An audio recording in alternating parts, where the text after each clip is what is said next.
The moment that you stop explaining yourself is the moment that you start living.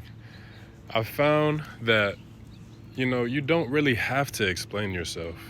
If you're truly secure in what it is that you're doing and what it is, who you're being and who you're showing up as, there's not really any need for explanation, because that explanation is only to self or to soothe somebody else that's not understanding you or can't understand you. And what is the point in explaining yourself to somebody who isn't trying to understand you? There's so much freedom that comes from just not having to explain yourself. And it's not to say to just kind of go around life and basically just do things and not give people reasons why.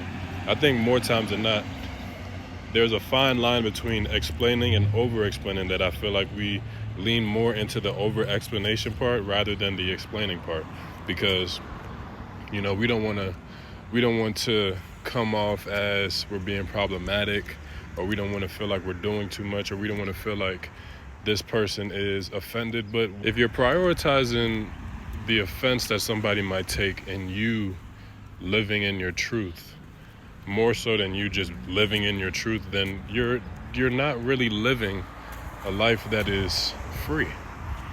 You're always going to be putting people first. You're always going to feel like, man, I have to give a reason why, even though you've already explained it. And I think that it's important to recognize that not everything needs an explanation.